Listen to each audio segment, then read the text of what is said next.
Jameson said that theory was the genre of postmodernism. Therefore, I think the podcast should be the medium of the afterlife of postmodernism. Yes, you heard it here first. So I think we had at least... Never write that word. Always be talking about postmodernism. Never write it down. Do not write it down.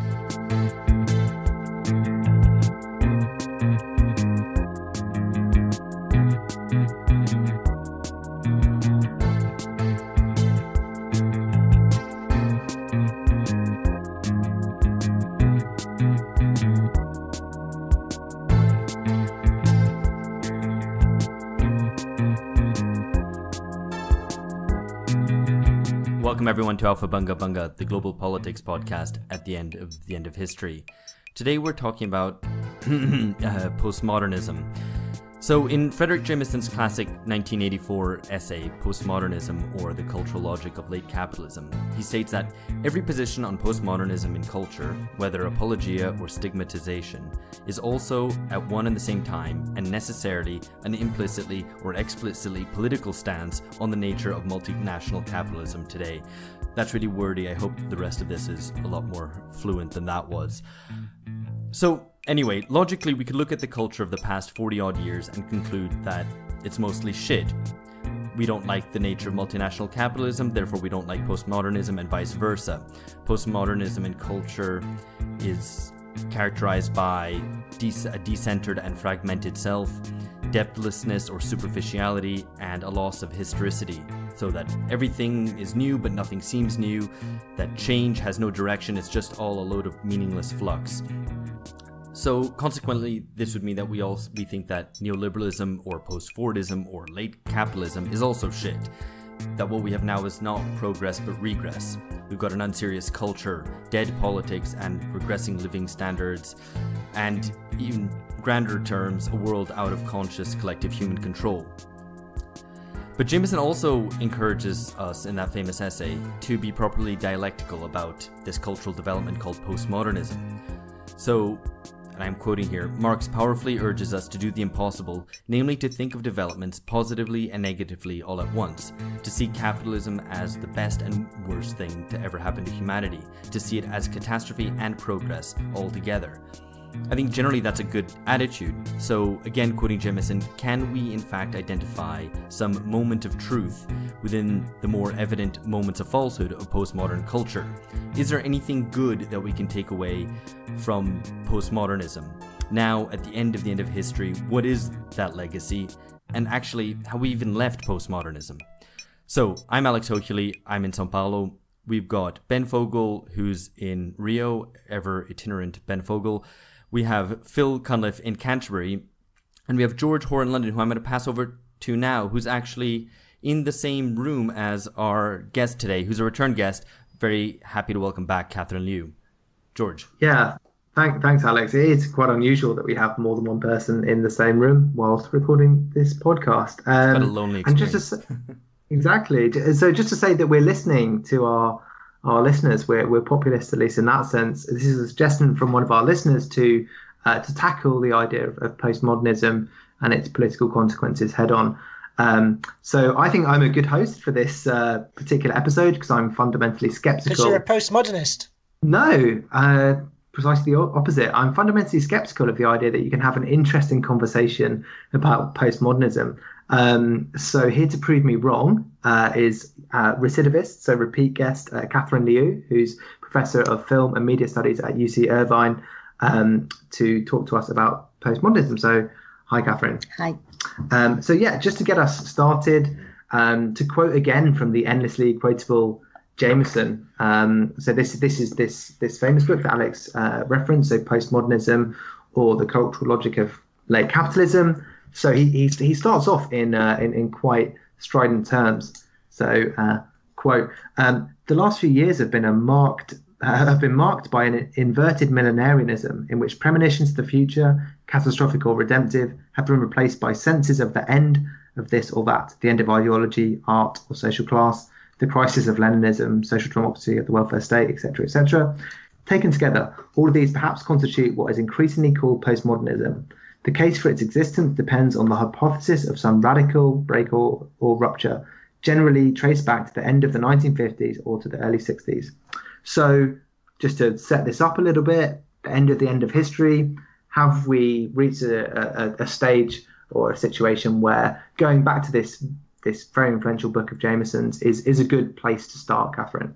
Well, I think that I'm not a skeptic of postmodernism. I actually I hate it as a term, but I feel like we've reached a point, and in many ways, thanks to your podcast, because you've clarified this, that we can fully historicize what Jameson meant by postmodernism and by what we can understand as postmodernism, which is what I would say is a positive and negative capitulation of the left. Because in that quote that you mentioned, George, in the very beginning, Jameson actually declares the end of social democracy, the end of the welfare state. And we know this was published in 1984 as an essay and then republished in this giant volume by Duke in 1991, that many members of the left were scratching their heads when Margaret Thatcher won in 1980, when Ronald Reagan was elected in 1980.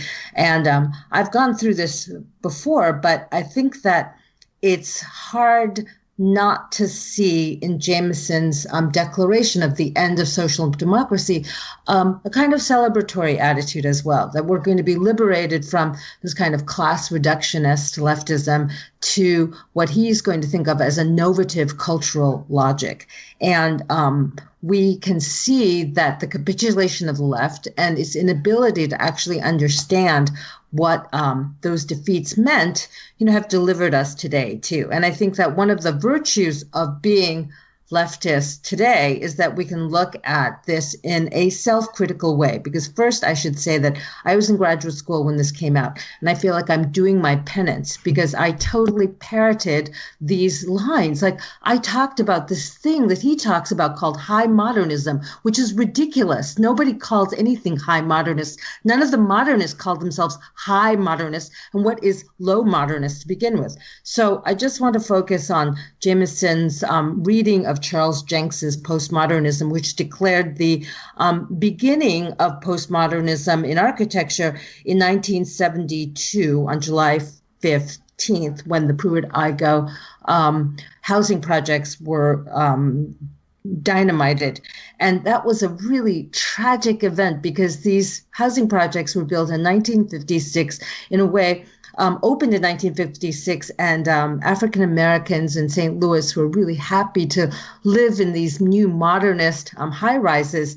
And by the 60s, they were crime-ridden, they were in disrepair, but it was because of this segregationist, fundamentally racist housing policy that hated this idea of public housing. And that these were places that were left to rot, that by 1972, 1973, they could only be dynamited because no one saw any value in large infrastructural projects that would be solutions. Everyone hated planning. Now, why would a leftist, a self-professed Marxist, who actually said never stop periodizing, whatever, read this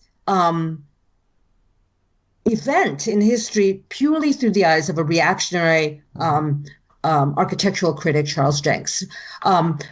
With postmodernism, sorry. I think that's a great place to start. Which is why is there a famous, or perhaps the most famous Marxist cultural critic who takes this specific line? But I think before we delve into this, and we're going to talk about this specific housing project and the documentary which rises out of it as well. But before we start, so I think there'll probably be some listeners who will be a little bit skeptical about a discussion of postmodernism in general. And this is a question that I wanted to start with, which is there any way to talk about postmodernism which doesn't devolve fairly quickly into quite sort of tedious terminological debates, and you basically need a graduate degree in social sciences or humanities to follow? Like, why is this something that our listeners should be sufficiently engaged with to listen to the end of the podcast and to donate to our Patreon as well, of course. Because postmodernism was an academic sanctioning of irrationality. So if you think like irrationality is cool, it's because in a way postmodernist academics said, yeah, reason is really bad and it's really elitist. So just if I can jump in, Catherine, Sure. Catherine, can you give us like an example of what you just said about irrationality? So where it would be that feeling that irrationality is the kind of the right approach, or a cultural expression of that, just to clarify it for our listeners. Well, like rational city planning, or even like the modernist clean line architectural structures that Le Corbusier designed for the city for living, cities like Brasilia that were planned from the ground up, or these large infrastructural projects that were part of the post-war rebuild throughout the world. These ways of designing cities and buildings and furniture were all about, trying to find efficiency, mass-produced, high-quality, modern design for the masses was viewed as an ideal, a post-war ideal. On another level, you could say that also it's related to the idea that like art, it has, and high art and music and symphony has a kind of complexity that demands attention and craft, and that we should be obeying this. Well, about the and respecting this, in about the early 1980s, leftists were the first, I would say, like from Stuart Hall to Dick Hebdige to my favorite, Andrew Ross, were celebrating this kind of the people's point of view. Like, people don't like modernism. People don't like clean lines. People don't like classical music. People don't like literature. People don't like reason. People don't like weather reports. Andrew Ross wrote a book called Strange Weather about how weather reports were elitist. I'm not joking. I mean, it really is a left... read it, Strange Weather. It's really a left apologia for climate deniers. It's like, well, elitist experts tell us that, the temperature is rising, but people on the ground experience weather in a completely different way. And so this it a sort of doesn't way, take into account my feelings. Can I come in here quickly? Sure. This kind of really reminds one of the contemporary right in terms of how they frame these sort of debates entirely. This is kind of like a very Trumpy... Oh, it's kind of like a Trump... Yeah, it's kind of like a Trumpian critique. Like, we don't like this thing because people don't like it, because these pointy heads. It's kind of like the academic critique of reason preempted the sort of new reactionary Trumpian critique of it, right? Yes, indeed, it did. And I tried to.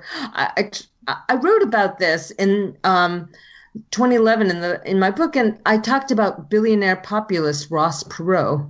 And, little did I know that I was actually prescient, that the billionaire populist was going to become president. But that aside, I wanted to say that if we think about the Enlightenment, because I'm a hardcore Marxist intellectual historian, you think about all the smallpox vaccine in the 18th century. People were terrified of the smallpox vaccine, even though through experimentation, people had proven that if you gave yourself a small weakened dose of the active smallpox virus, you would produce immunity. And so all these Enlightenment philosophers were very pro-vaccine. Today, we have elites that are anti-vaccine. This is what we've come to, people. This is postmodern. Yeah. Yeah. And this is why I hate postmodernism, but I think we can bookend it now and sort of see what the Enlightenment and the anti-Enlightenment has produced. So the end of history, potentially, just to reiterate. Rebrand. Always branding. Always be branding. Always ABB. Always be branding. That's this is the positive legacy. This would be the positive legacy of postmodernism. Then it's all bullshit and it all dissolves into air. Except you do have to brand yourself, and that's one thing that even progressives should be doing. True. It's a meta version of Frederic Jameson's command, which I think is always historicize. In fact, it should be always brand. Exactly. when all that is solid has melted into air, that what's left is the brand, and specifically Alpha Bunga Bunga. Go to the Patreon, contribute. Thank you very much. But before we move on to some more concrete examples, because I think this is a useful way to deal with postmodernism. We're going to talk about architecture. We're going to talk about literature as well. Just to frame this in a specifically political frame, Catherine, do you think there's anything worth salvaging from postmodernism? So I think you said that you hated it. Is there anything worth taking from something that you hate, or do we take our Jameson books and throw them? No. I think in a recycling as a true Marxist and as true dialecticians, we have to see the value in error, and also the value in symptom. So what is this symptom? It's a symptom of a quailing of confidence in Marxism in the early 80s, 90s, that even our most famous and charismatic left academics were showing. But I do want to say it's Jameson, really. He branded himself with postmodernism. His contemporary, Mike Davis, however, who was with him along the way in many ways, never accepted the term. And then, and he wrote great urban histories, and they were all very materialist. And so he never gave up on Marxism. You were rewarded if you gave up on Marxism at that point in time. And I also think that Jameson's branding himself with postmodernism as the one who was going to introduce this architectural term to literary studies and to cultural studies was really powerful. You know, he was always being asked to talk about this, even in the last London Review of Books review of Knausgaard, the risible review that he wrote. He uses the term postmodern as if it were a term of art.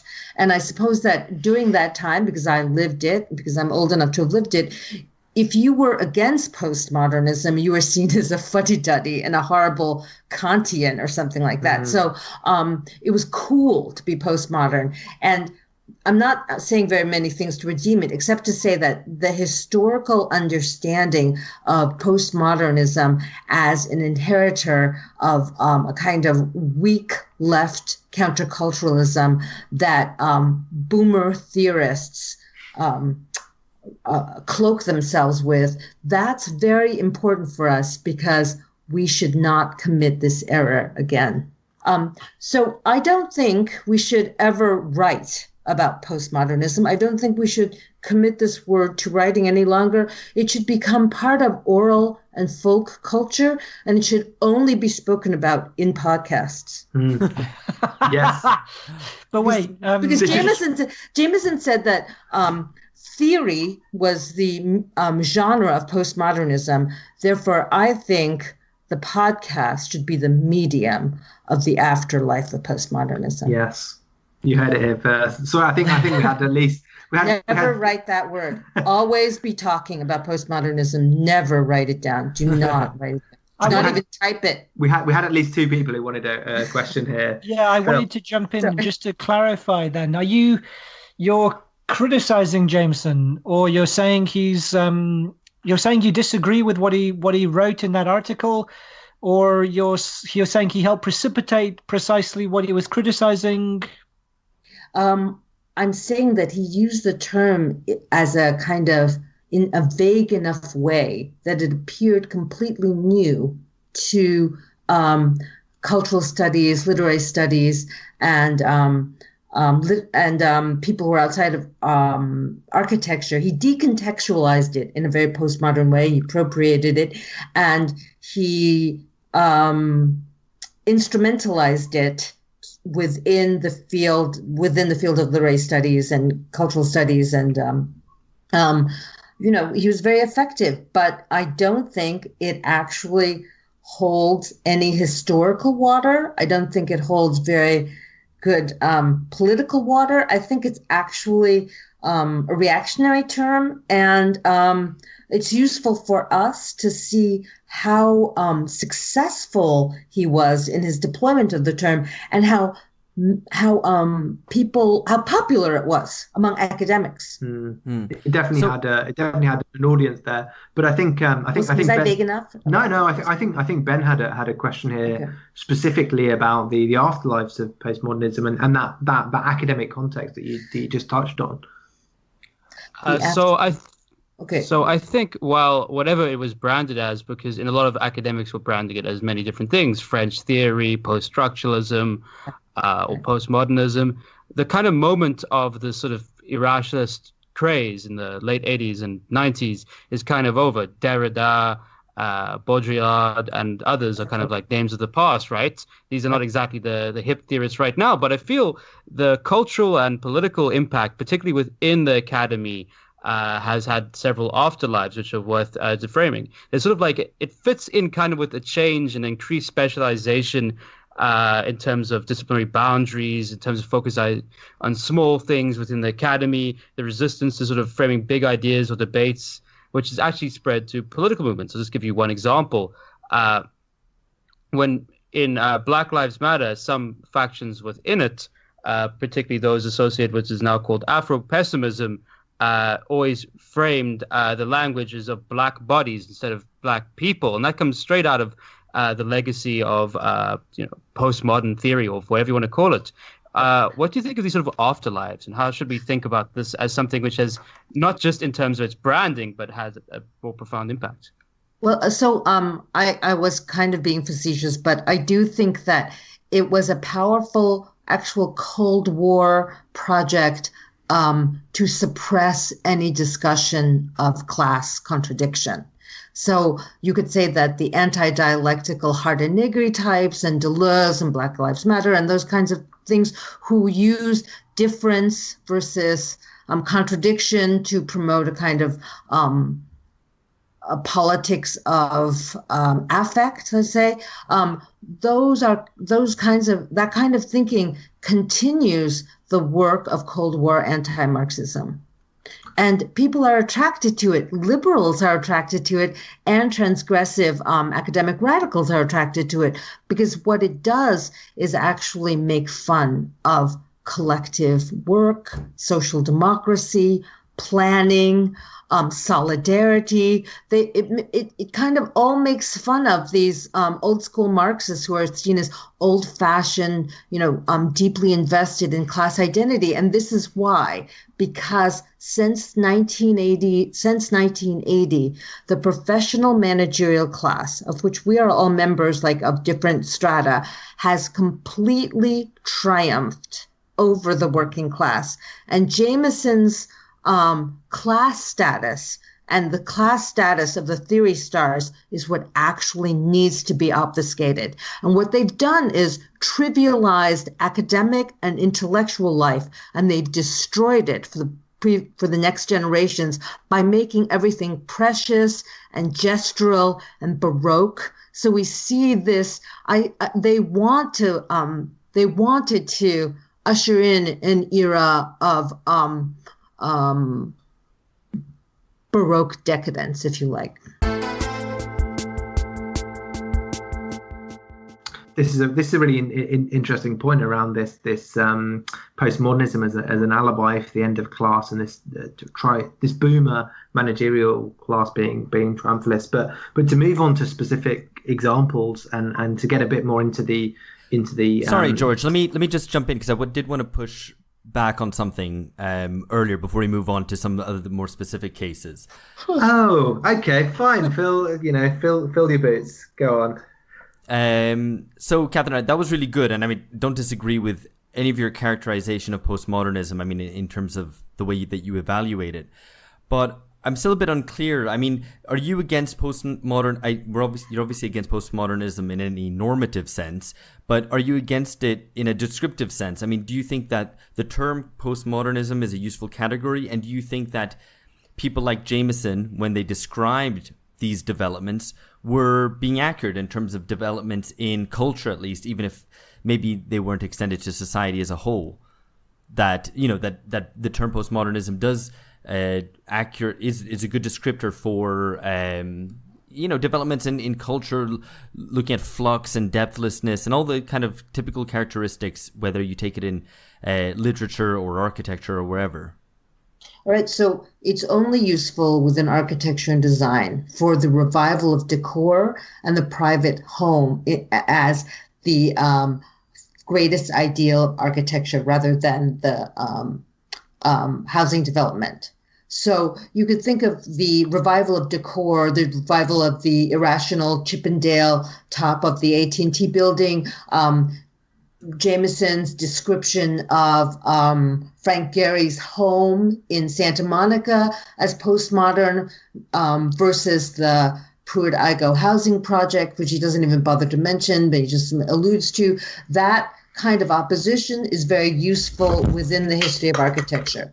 If you think about what happened with Grenfell Towers, the casing of that building in this flammable decorative material, that postmodern gesture is useful within that context. It's useful and descriptive because people because people in Kensington and Chelsea couldn't stand the, béton brut of the kind of socialist ideals of the housing project. They were like, you know what, I don't want to look at it anymore. And so the Kensington, Chelsea housing development, whatever you call it here, decided, yes, we'll hire this design firm to clad our building in a kind of iridescent blue-green cladding that will kill 72 people eventually. I mean, that to me is a completely interesting understanding of how postmodernism comes in to disguise modernism, to disguise its utopian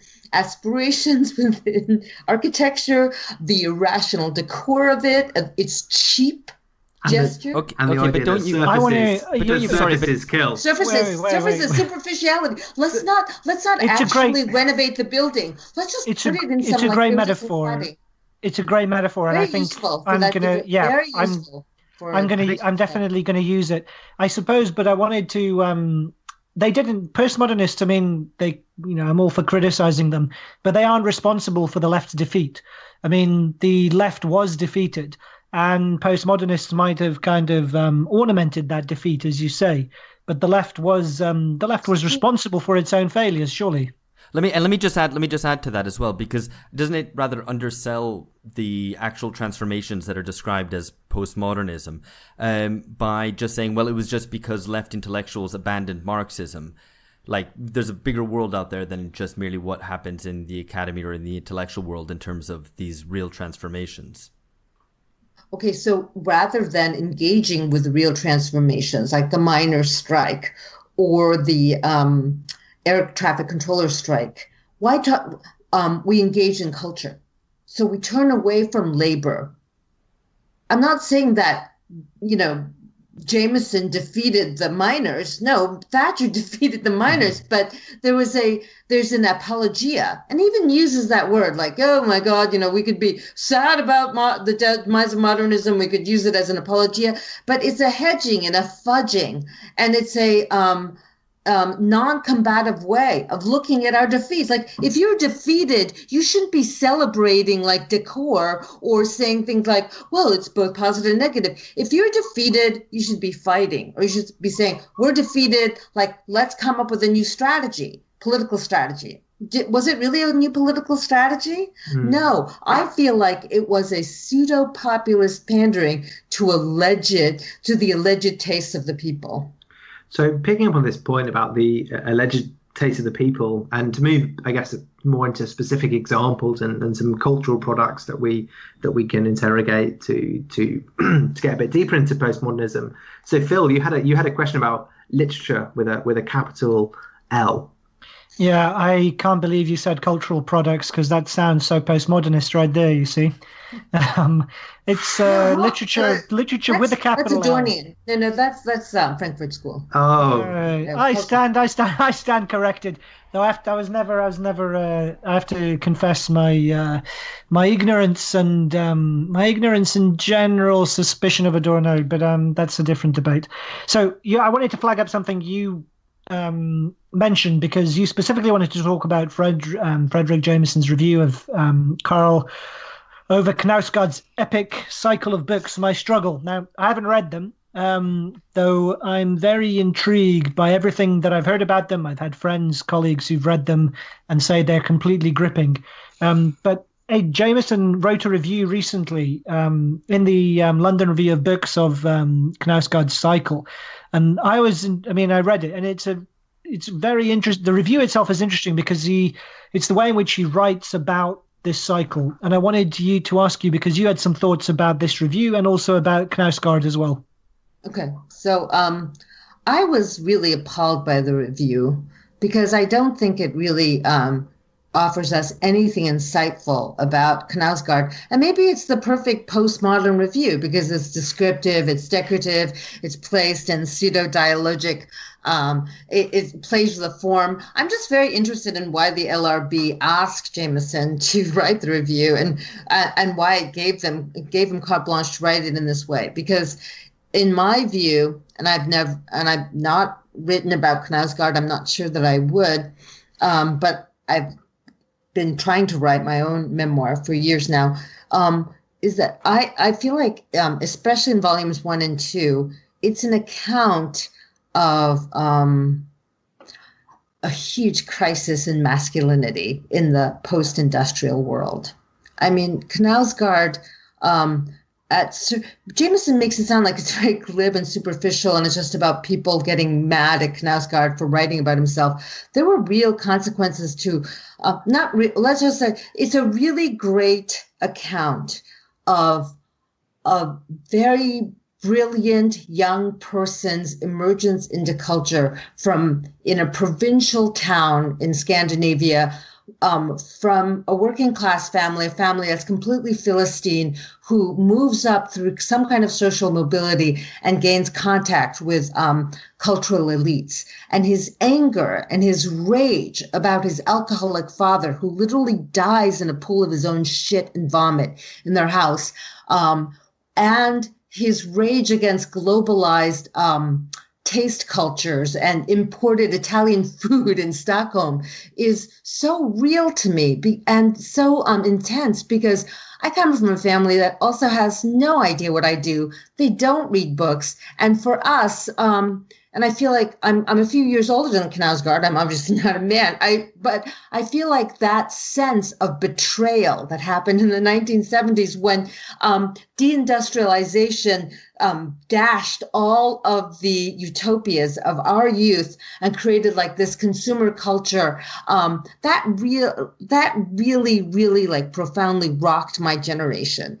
And I also think that Jameson says like his writing is just an itemization of his feelings. It's absolutely not. There's some really, really haunting narrative moments that are so filled with pathos. And he says it's very superficial. It's actually about a young person growing up through this kind of Philistine provincial world, coming into some knowledge of art, and his encounters with Proust, for instance, or Munch, or these modernists, is so raw because he's not erudite. He just has like pure emotional reactions to them. So I don't know that it's helpful to say that Knausgaard is modernist or postmodernist. I feel like he documents the transition, the damage that social mobility does to the child of uneducated people, unprepared to deal with post-1972 globalization. So the title of this interview is Itemised, this LRB, and we'll link to this in the show notes. But I guess just to put our fingers a little bit more on it, what is it that Jameson misses? You mentioned some of these things and there's a particularly important scene about Knausgaard's father passing away and him cleaning the shit up, literally and figuratively. But what is it? I guess to prefigure a question that we might address a bit more later. What is it that the postmodernist, like ahistorical perspective, misses in this kind of text? I think that in the post-Fordist, deindustrialized world, like gender relations are deeply, deeply in flux. And the writer has to live the writer who's successful lives constantly haunted by the specter of publicity. So, we were joking about constant branding, but Knausgaard's wife has a nervous breakdown as he's writing about their marriage and publicizing it. She has serious mental health issues. There's a gender problem here, but it really is. I mean, Knausgaard is performing this kind of like radical transparency, and the damage that it does to people. He documents every moment of their marriage. He documents even the conception of his third child after a horrible domestic quarrel that they have.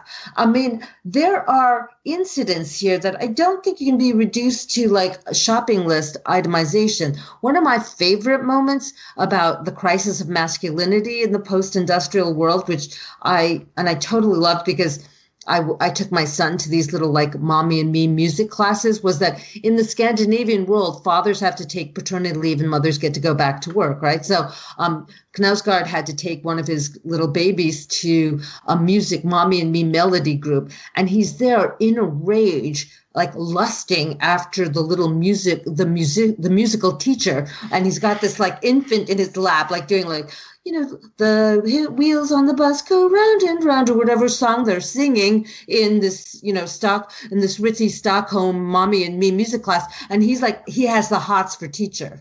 And I just think it's so tragic and funny. And like, how are you a man? If you've got your toddler in your lap and you've got the hots for teacher and your wife is back at work. This is what happens with gender equality that's perfectly, manicured for certain elite classes. We don't know what people are good for. We don't know what genders are good for. And it's extremely sad. And that's where literature steps in to capture some of that. Yes.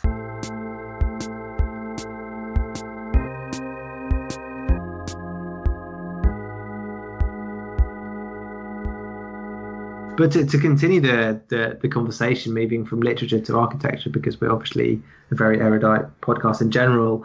Alex, in fact. I feel like I've silenced all of you with that latest anecdote. That's probably a good thing, though. So Alex, I think you had a question about architecture, and this is something that Catherine mentioned earlier to pick up on. It is about architecture and the built environment, but it also, I guess, applies to what you're saying about literature and about kind of postmodern culture in general, about whether there's any going back, whether the rat is out of its cage, whether there's any way of returning to modernism. So, I mean, specifically, and it's something which you already referred to earlier on about Pruitt-Igoe, and specifically this documentary, which I really enjoyed, called The Myth of Pruitt-Igoe, which tries to counter the narrative that the destruction of the Pruitt-Igoe public housing project was ipso facto the end of modernism, because in some sense it needed to end at that point, and really looks at the specific cases at why the Pruitt-Igoe public housing project failed, specifically, underfunding, neglect, racism, and then also, wider demographic and geographic changes whereby an overpopulated St. Louis became underpopulated, and you can see the same trajectory in Detroit or various other industrial or post-industrial Midwestern cities. So I guess you really like this. What did you find was the important point in it? Is it that modernism isn't dead? And I think, aesthetically, you can say that there's modernism carried on in some ways, but obviously lost its main political thrust, which is the notion of mass progress or progress for the masses, and that the masses can be included through often kind of top-down but certainly utopian schemes for the built environment. So, is modernism dead? Can we be retro-modernists? Is that correct? Well, what's happening is that there is, especially in London and in the United States to a certain degree, there's been a revival of brutalism, of large concrete buildings. There's been a revisiting of what that's meant, what those kinds of large infrastructure projects mean in architecture itself. So yes, there's feeling among architects that modernism as a project was not exhausted. It was politically defeated because people wanted austerity for public projects. I mean, one of the things that happened with Pruitt-Igoe was a concerted effort to watch the projects degenerate by not replacing light bulbs in hallways and making them dangerous and crime infested. But I thought what was really amazing about the testimony of the African American families and the women who lived there was that it created, when they first went in, there was such an incredible sense of community and utopianism. Like they lived on high floors, they had beautiful views, their homes resembled the homes of decorating magazines, because the modernist aesthetic in the 50s was the, most progressive and popular one. Like they saw themselves as parts of a project because their living rooms looked like the living rooms of the other people. So what happened with, like in London, for instance, is that in this drive to neglect estate housing and to drive it into the ground, you let something, which I think was an architectural gem, actually, Robin Hood Gardens, go to waste, and then they just dynamited it. It was such an incredibly precious piece of real estate. Now they've redirected it as, luxury housing. What happened with a lot of these large housing projects was that they were built in London and on very precious real estate. So people who was looking over the water, people wanted that real estate back. In the deindustrializing American Midwest, the Pruitt-Igoe housing project has gone back to forest land in large part because of what you said, depopulation, because the industrial working classes were no longer needed in that place. But I remember vividly from the documentary, these African-American women talking about how wonderful their childhoods were in the projects when they first moved in, and how it was such a precious thing to them, and now there's no trace of it. And so I feel like modernism in architecture, in terms of large utopic projects that are made for collective living, that has not been exhausted as an idea or an ideal. People hated social democracy. They hated investment in public goods. And so a lot of the neglected housing estates that we see in the UK today, for instance, are half built. Like they built the estates and then they didn't build the swimming pools, or they ran out of money for like the amenities, or they took the park away and they built extra housing on the park. It was a concerted effort to starve out public housing. And that began almost the moment the first major public housing estates were completed, because the right understood what a threat it was to this idea of the private home and to the idea of personal responsibility in this Ian Randian cutthroat world that they wanted to deliver us to. So they very much understood why high quality public housing would create public consciousness and collective responsibility in collective goods, and they worked against it. So when I condemn postmodernism, I feel like it's giving up ground on social democracy, on public goods, on social investment. And that's what makes me mad about it. No, absolutely. And as you say, there are some really beautiful moments where, the woman describes the apartment that she just moves into, and I guess sometime in the early 60s, as a poor person's penthouse, and how proud of it she was, and that this view that poor people didn't have access to before living in the tenements suddenly had. That said, I mean, there are obviously, the documentary very well captures how the contradictions of this as well, the way in which these public housing projects were used to segregate people rather than integrate them, and all the kind of the racist sort of management of public goods that was the case at the time, the way that it was all the kind of social control and demands that were placed on residents, for example, that fathers weren't allowed to live with their children and so on. So, I mean, I guess my question, just to push back on this, is, okay, well, maybe if modernism wasn't exhausted but was politically defeated, what then do we need to recapture from modernism? Because obviously that we wouldn't want to just return to that the arrangement of the modernism of the 50s and the 60s, which, for all its utopianism, was also very high-handed and was often driven by elite imperatives. Well, Well, I might differ with you about this a little bit because I think that in the face of environmental collapse, we do need a lot of large infrastructural projects that have. I'm good with that. If you want, okay. So the high-handedness might have had to do with some, bad social work ideas of creating intact families, but I do feel like large infrastructural projects and planning is the only way that we're going to get out of the environmental catastrophe that we're headed towards. So I think Ben had a question on this on this topic to jump in on.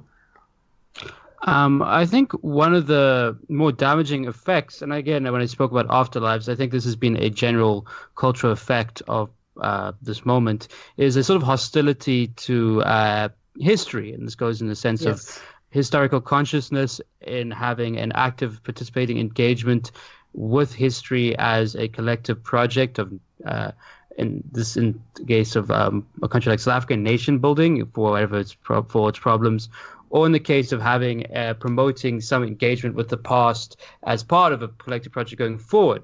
This damaging effect means that historical ignorance is a sort of a general factor. It's celebrated, and it's also championed. It's championed as a sort of rejection of the sort of perhaps an Enlightenment history of reason and progress, or without falling into Whiggish categories, that things have improved, and it's sort of a embrace of things have always got worse. And I think this has been hugely damaging, not only in its sort of political consequences, but in terms of trying to think our way out of the end of history. Yeah, I agree. And I didn't quite know how to broach this topic because it's such a volatile one. And Angela Nagle got in such big trouble for talking about how the alt-right learned from the transgressive left. But I do think there's a lot of truth to what she said there because, and she didn't go deep enough, I think, because within the postmodernist view of irony, for instance, and decontextualization, you can see how the alt-right is able to take on the insignia of fascist states and of Nazism and use it ironically or, with a new twist on history. And so their LARPing is part of this kind of ironic instrumentalization or high stylization of historical signs, of signifiers without signifieds. I don't know if you guys remember that, but here's something not to belabor too much, but the postmodernists celebrated also the freedom from referentiality that language could have, that signs could have, that there was a kind of radical decontextualization, which was just about play of signifiers. And so we could use Doric columns from Greece on our house, but then have a little, Pantheon-like dome as well. And so creating these grotesque, eclectic, dilettantish monstrosities was just part of play. Well, politically... I think intellectually, there's also another example of this, which is still somewhat more in fashion, but than other tendencies. But something is reading completely reactionary cultural and political figures as, in fact, more radical on the left than actual leftists. For example, although I'm not saying you shouldn't read Carl Schmitt, the championing of Carl Schmitt was one such example. And another such example is the continued deference placed on Heidegger, because the more we know about Heidegger, the less likable he is. He seems like, by our current standards, just a complete and open Nazi. Well, so I'm so glad you mentioned Heidegger, because in that cultural logic of late capitalism, Jameson talks about Van Gogh's famous paintings of shoes, and he talks about the misery of the peasant life, and these shoes, and he wants to compare this painting of Van Gogh's shoes with Andy Warhol's diamond dust shoes. Who does he go to there, though, to make that comparison? Heidegger. Heidegger is a house god for this kind of like continental theory at this point. And I'm not even going to talk about the biographical Heidegger. Let's just talk about the reactionary modernism that Heidegger represents. Heidegger represents a desire for the remythologization of philosophy and ontology during the interwar period, when the European elites were so fucked, right, that people could imagine completely different futures because the caste system in Europe was broken by World War I. And you have these reactionary right-wing modernists who want to go back to some kind of mythological being. And Heidegger is like, the thinker supreme of this. And I'm always surprised by these Derridians and these post-structuralists who are going to Heideggerian ontogeny and ontology. I'm like, what the heck, you guys? Like, you're going back to like the most primitive, crude forms of modernism in the name of post-structuralism. That's ridiculous.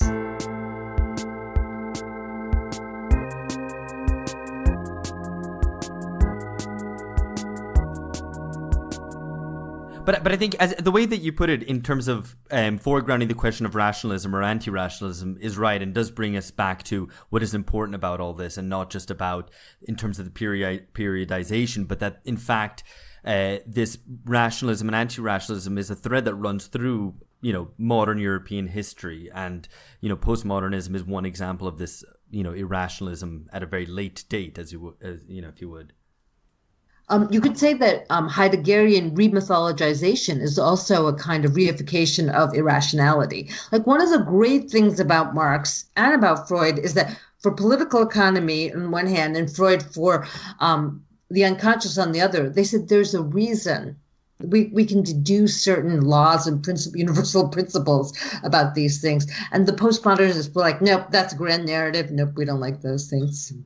So, Catherine, you've previously spoken about aesthetic populism. Yes. So, could you unpack this a bit?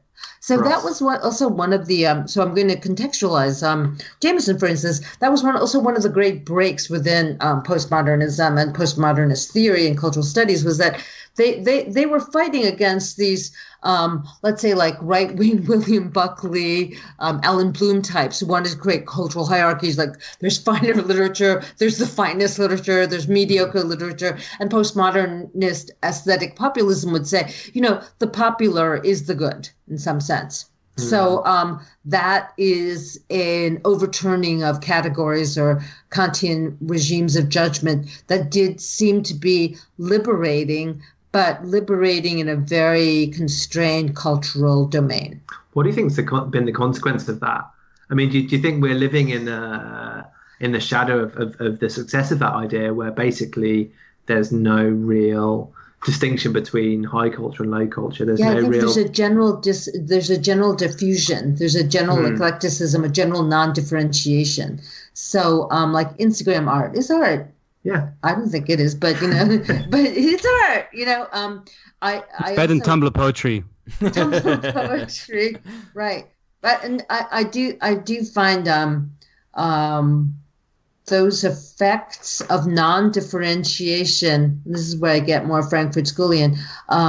Part of this general lack of seriousness that postmodernists underwrite, and I guess this is what you guys have been pushing back on me with, and I think it's good. Like, there are real after effects. Like, there's no way we can put this to bed. Like, I keep trying to contain it, and you guys keep saying, that it's left these marks and this legacy for us that is very difficult to reckon with, but it's created this sort of aesthetic effects that allow for non-differentiation and non-seriousness. But I think more powerfully, and once again, maybe I'm blaming the intellectuals for something that's happened, more deeply in political economy, is that there's a kind of eclecticism that postmodernists represent that has shaken, I think, general confidence in the intellectual. So there's a non-differentiation as well of intellectual life. And if we had taken labor more seriously and intellectual labor more seriously, maybe people like Jameson would have done more to produce better conditions of work for you, young PhDs, who should be getting to publish in the LRB. but let's just celebrate the podcast because, I said let's not put these things to print. But, the conditions of work within the academy have been really neglected. And all of you have inherited, you're all so smart and bright, and we've inherited, and there are no jobs for you. And this is a whole theory of culture that doesn't take the worker very seriously, doesn't take labor conditions seriously at all, minimalizes and diminishes class identity as such. And so I feel like that's why I feel like I have to do penance, because I feel like, I committed the error of following this for, brief period of time during my graduate school years. But I never, after a certain moment, used postmodernist except as a term of historicization. So I think when you speak about labor conditions, that just brings me to mind, I think, the sort of final culmination of this moment, which was this Avital Ronell incident at my university, New York University. Yes. Where it kind of exploded when she was accused of sort of sexually harassing her graduate student. At the very least, it came of sort of like this creepy cult of the intellectual, which she kind of controlled and manipulated him for years. This is celebrated as mentorship when it was just really bad labor conditions. Yes. And you saw finally all of these big names in the sort of Pomo French theory side, whatever you want to call it, signing these letters of solidarity in favor of her. And it was portrayed as the supreme act of ethics was her, the way of teaching. This was like... So I wrote about that, but I think that more terrifyingly, there were a lot of critiques of Jameson at the time. There were very serious critiques of how American consumer culture was already very developed in the 20s and in the 40s, and decor did not come into being in the 1980s. But there was an idea that if you were a theory star, any kind of debate or critique was obviated. You didn't need to respond to any of your critics. You didn't need to justify your positions. Rather than virtue signaling, you had theory signaling. Just as long as you made the right theory noises, you could basically say whatever you wanted. You could do whatever you wanted. And you could say Schmidt, Benjamin, Adorno, or no one liked Adorno, actually. He was an elite. So Schmidt, Heidegger, Levinas, and it was a pseudo-religious, cultish aspect to people. It was seen as ethical.